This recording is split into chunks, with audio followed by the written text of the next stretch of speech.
Как стероид ішіп алған сияқты, үстіне колоть етіп алған сияқты кәдімгідей массаны жиналып алды. Бұл жақта шафкат болу қажет еді. Мына полный мына сол қолдан оң қолға дейін есептейді. Баршана сәлем достар. Осы жексенбіде біздің Шафкат Рахмоновтың дивизионында бақандай 3 қызықты жекпе-жек өтеді. Оның бірі осы Джек Делла Мадалена мен Ислам Махачев жекпе-жегі. Махачев жеңіл салмақтан көтеріліп, екі белбеуді алғысы келіп жатыр. Ал Мадалена жартылай орта салмақтың авторитетін, даңқын қорғайды десек те болады. Қазір қарап тұрмда, Мадаленаның мұрны жаман қисайып кетіпті. Ал Ислам Махачев пен Мадаленаның толық жекпе-жегін тікелей эфирін менің телеграм арнамнан көре аласыңдар. Сілтемесі осы бейненің төменгі жағында. Енді сендермен бірге мен Иманғали, Салайде арнасы және бүгін UFC 322-ге қызықты жекпе-жектерге болжам, шолу жасайтын боламыз. Мен эксперт емеспін, бірақ өзімнің ойымды айтып, кім жеңеді, кім жеңіледі, соны таңдайтын боламыз. Сосын жекпе-жек өткеннен кейін, UFC 322 біткеннен кейін тексереміз. Дұрыс айттым ба, жоқ па?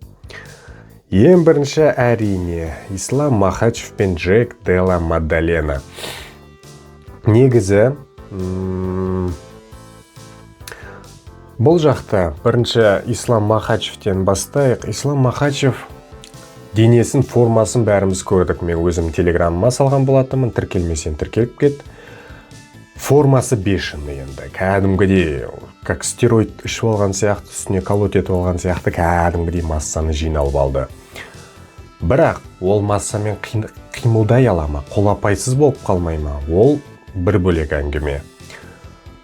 Онымен қоса, оның стойкасы ондай қатты мықты емес. Стойкасы бар, Хабибтан қарағанда жақсы төбелеседі стойкада, бірақ күресі Хабибтан нашарлау. Оны біз Порьемен жекпе-жегінде көрген болатынбыз.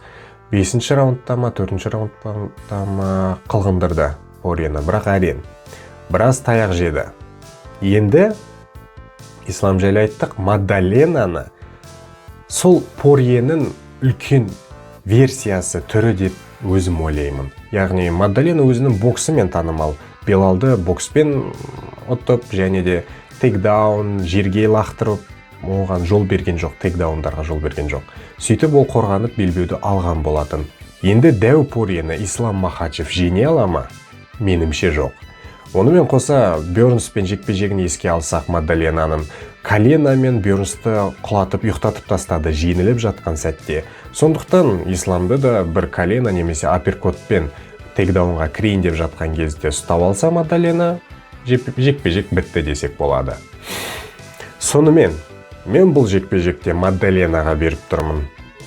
Онымен қоса Ислам Махачев Мадаленаны ұтсам, Камару Усманмен шығам деді, ал Мадалена болса Шафкатпен шығам деді. Бұл Шафкатпен шығу үшін дауыс беріп жатырмын, ол жеңеді деп ойлайым деген емес. Шын мәнінде Мадаленада шанс көп. Ол үлкен Порье деп есептеймін, және Порьенің күші жетпеген сәттерді Мадалена өзінің салмағына, табиғи салмағына лақтырып тұрсақ, алады деп сенемін.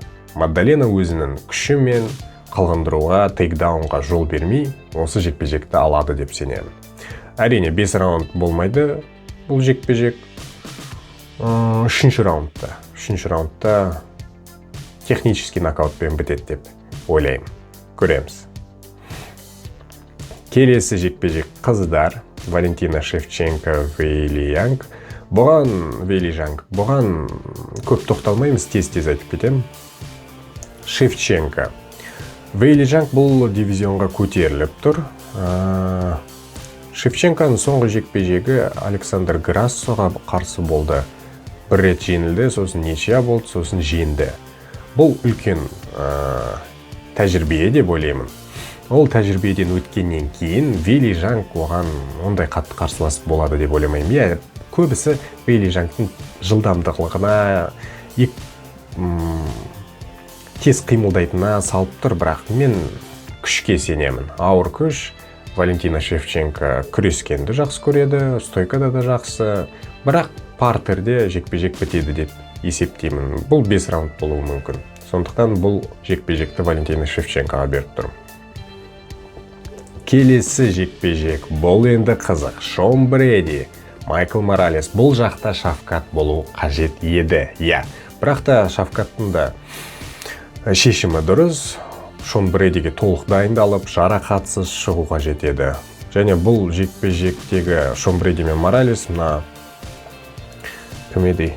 Ислам Махачев пен Мадаленаның жекпе-жегін страховать етеді негізі. Екеуін біреу шығып кетсе, екеуін біреу шығады. Негізі Мадалена ұшып кетуі де мүмкін ше, білмеймін. Соңғы сәтке дейін, бұл UFC-де бойда не боларын білмейсің соңғы сәтке дейін. Көреміз. Бұл жекпе-жекте мен Майкл Моралеске беріп тұрмын. Неге? Себебі наяқта қолының размах рук, қолының ұзындығы да жақсы көрсетілген. 2 метр қол ұзындылығы Майкл Моралестің. Ал Шон Бредидікі 183 дей салайық.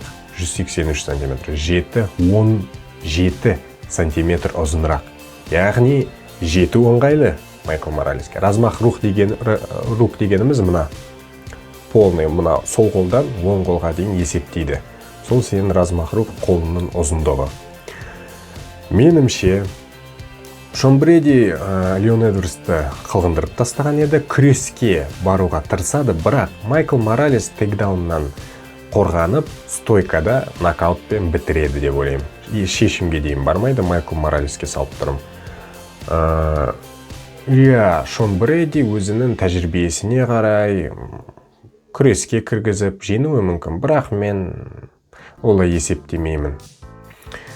Шон Бреди кішігірім бір әлсіздеу көрінеді. Белал Мұхаммадтан талып қалды. Бір ғана нокауты Шон Бредиге қарсы қалай талып жүр түсінбедім. Ал Майкл Моралесте қолының соққысы өте ауыр. Майкл Моралеске беремін. 18-ден 0 айтпақшы. Біздің шафкаттың рекордына жақын. Ешқашан жеңілмеген Майкл Моралес. Кеттік ары қарай. Леон Эдвардс, Карлос Пратос. Шафкаттың дивизиондағы тағы 3-ші жекпе-жек. Бұл жақта Карлос Пратоске көбірек беріп тұрмын жеңісті. Неге? Себебі оның да нокаутқа жіберетіндей күші бар, соққысы бар. Ал Леон Эдвардс болса көбінесе бір созылмалы, ұзаққа созып, 5 раунд соған созатын шыдамдылығы бар енді, бірақ ондай удары жоқ, соққысы жоқ, партерде ондай қатты емес, оны Белалдан жаман таяқ жеді, Шон Бредиден қылғынып қалды. Сондықтан Карлос Пратос Гериді жеңді десе болады. Соңғы раундтарда Гериді тоңқайтып жіберді. Гериді жеңіп тұрған кезде Леон Эдвардс оған қиындық салмайды деп ойлаймын. Онымен қоса ол ең Геримен жекпе-жегі болған үлкен тәжірибе болды. Бұл да нокаутпен немесе 5 раундқа шешімге дейін баруы мүмкін. Карлос Пратоске беріп тұрмын. Леон Эдвардстың опыты бұл жақта ештеңке көмектеспейді деп ойлаймын. Леон Эдвардстың дәуірі бітті деп өзім санаймын. Соңғы жекпе-жек біз айтатын, егер де прелимиді да айт, естейік, не ойлайсың десеңдер, комментарияға жазып кетіңдер, қарап бірге айтатын боламыз, обсуждать ететін боламыз. Соңғы жекпе-жек Бенуа Дариуш, Бенуа Сен-Денир.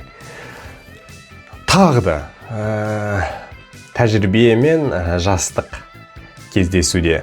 Бенуа Сен-Денир Майкададан жеңіліп беді, ұмытып қалдым. Дариушты Майканамен шығайын деді, сосын Исламмен шығып кетті ғой. Өз басым, Дариуш енді күреске жататын адам. Бенуа Сен-Денир негізі стойкадан, бірақ Пориеден жеңілді, енді самаса бой технический нокаутпен. Бірақ кейде партерде де мықты бір сабмишндарын көрген едім. Бұл жекпе-жек енді 50-50 болып тұр, бірақ өз басым Бенуа Сен-Денирге беріп тұрмын.